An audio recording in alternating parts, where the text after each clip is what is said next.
much more physical does playoff basketball get? Yeah. And does that factor into how you prepare the scheme? Not really. The intensity and the urgency is clearly.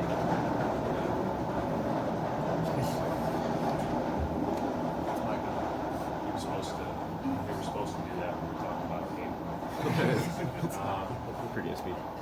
So I think the intensity and the urgency is clearly upped. 48 minutes. If you take your foot off the gas at all, you're cooked. And you know the other part of it is the best players are out on the court longer. So I think that's part of it. And you know, there's a lot of subtle differences between playoffs and the regular season for sure. When did Kyrie become this kind of passer? Kyrie's been this kind of passer since I've watched him play when he was 18 years old. So, you know, he's the first time I was around Kyrie was at USA Basketball. I was a court coach, and 1 quarter into that day, Jeff Capel came over and said he doesn't need to play anymore. He's on the team. Like everybody knew he was the best player there. And then, you know, when we played him when I was coaching at Butler, the pass was the scariest thing because they had the Plumlees roll into the rim and they had incredible shooting, a bunch of NBA players all around him. And he just picked you apart with the pass.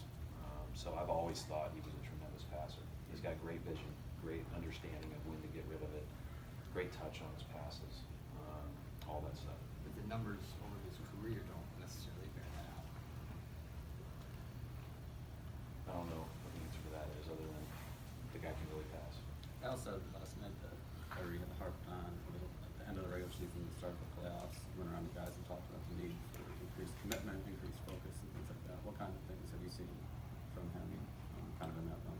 I mean, he's been obviously on that all year, but I think we just, you know, again, I kind of go back to that practice or that group session that we all had right before that Indiana game that he won on the last second shot at home, and you could kind of sense there was a little bit more of, all right, it's go time in a lot of ways, right? Obviously, we rode a lot of ups and downs all year, but that can be part of your path to get to what your best version of yourself is. And you know, I don't think we're there yet. We've got a heck of a tough road ahead and start tomorrow night. But you know, I think that everybody you can kind of sense that. But he's been very consistent with that. Right, the rebounding last night yesterday was really good. So, have you seen the guys rebounding like that during the course of the regular season? It seemed like Well, we were good rebounding in the Indiana series. That was a huge key in that series. It's a huge key for our team, especially if we're going to play small, especially if our biggest guy is out guarding, basically their point forward, right? So, everybody's got a responsibility there. Everybody has to do their job on every shot. Sometimes that means you block out and you don't get it, and that's one of the most selfless plays in basketball because you have to absorb all that contact. You have to make hard contact, and you're not getting the ball, and no one ever talks about it. And so, that's one of the things that good teams do, though, and that's why when we're at our best, our guards are chasing down rebounds because somebody else is doing the dirty work. Sometimes our guards have to do it. Other guys get to chase them down. You said yesterday, talking about Kyrie, that one of the things he's been doing is when they send 2 guys at him, he's been great passing Yep. like that. How does that make him a more lethal scorer? Yeah, I mean, you just have to make a decision, with him, whether or not you're going to bring 2 or not, because, he's done that really all the way through the season, but then it's been highlighted in the playoffs. I thought a 37-point game against Indiana, they trapped him on the last few plays, or they showed, and he just made the next right play. One time it was to Tatum for the drive and dump to Hayward.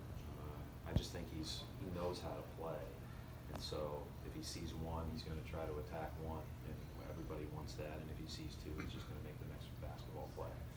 We've gotten better, and we still need to get better at spacing around him and giving him as much room to operate so that if they do come, it's a little bit longer run for everybody.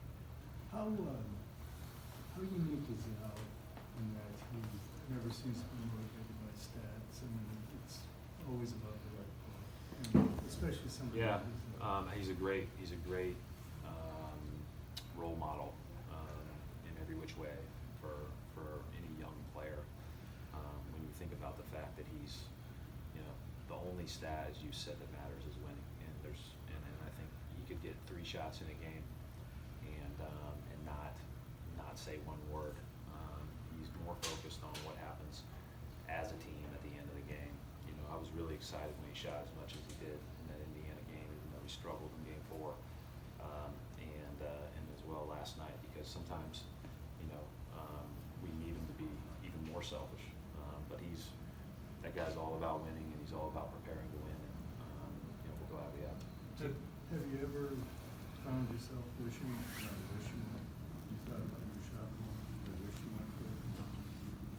Guys that make the right basketball play, you never wish for something else. Do you think it's ever a challenge for him to be more selfish? No, I just think he's going to make the right play over and over and over. And you know, if that means that he's got to kick it out at the rim because guys are all at the rim, he's going to do it. If he's going to pass it out of the seam, he's going to do it.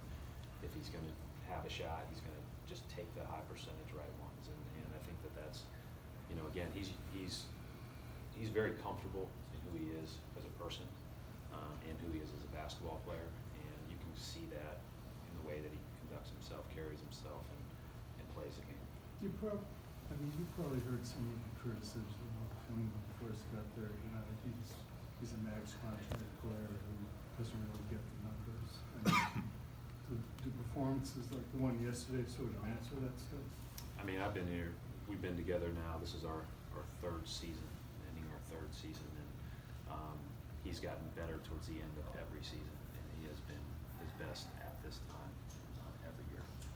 So, you know, I always think that everybody's going to react to things as they happen throughout an 82-game season. It's part of just our news cycle. You know, it's just not the way I look at it. You know, I think that we're trying to get better as the season goes on and play our best at the end, and he's done that 3 straight years. I know we keep harping on it, but Marcus Smart walked out to the court with a jersey over his shoulder. Is he going to do some group work today or anything new with I have him? no idea. He's not doing any of our group work. He's not doing any of our, like, you know, we'll do some small group with the guys that didn't play.